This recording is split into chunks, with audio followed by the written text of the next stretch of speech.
तो जब हम रीजन ऑफ रूट के बारे में बात करते हैं, तो बेटा रूट के अंदर अगर आप डाउन पोजीशन पे देखो, इसके नीचे की पोजीशन पे देखो, तो एक cap like thimble like structure present होता है। अकॉर्डिंग टू एनसीईआरटी की लाइन ही है ये, thimble like structure is present. इस थिम्बल लाइक स्ट्रक्चर को क्या कहते हैं? हम रूट कैप कहते हैं।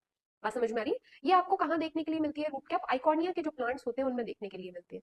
मैं वापस रिपीट कर देती हूँ अपनी बात को, जो थिम्बल लाइक स्ट्रक्चर है, ये थिम्बल लाइक स्ट्रक्चर क्या कहलाता है? रूट कैप कहलाता है। ठीक है, और ये रूट कैप के ऊपर जब आप ऊपर बढ़ेंगे तो आपको थोड़ा सा ऊपर जाके एक स्पेसिफिक रीजन दिखाई देता है। इस रीजन को हम कहते हैं रीजन ऑफ मेरिस्टेमेटिक एक्टिविटी या जोन ऑफ मेरिस्टेम। ठीक है, यहाँ पे सेल क्या होती है? रिपीटेडली डिवाइड करती है। यहाँ पे जो सेल्स होती है वो क्या करती है? रिपीटेडली डिवीजन शो करती है, डिवीजन शो करती है।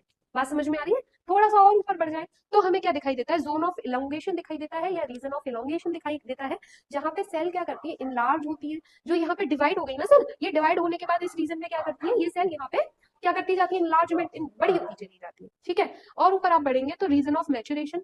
इस मैचुरेशन यानी जो सेल बढ़ गई है ना, इन सेल का क्या हो जाता है? मैच्योर हो जाती है ये सेल। और इसका एक बेसिक कैरेक्टरिस्टिक फीचर होता है जिसको आप क्या कहते हो? जोन ऑफ मैचुरेशन, जिनके अंदर क्या पाया जाता है? रूट हेयर्स पाए जाते हैं। और अगेन रूट हेयर किसमें हेल्प करते हैं? रूट को ये हेल्प करते हैं प्लांट के एब्जॉर्प्शन में, एब्जॉर्प्शन में। ठीक है, किसका absorption? Absorption of water, absorption of water and mineral, absorption of water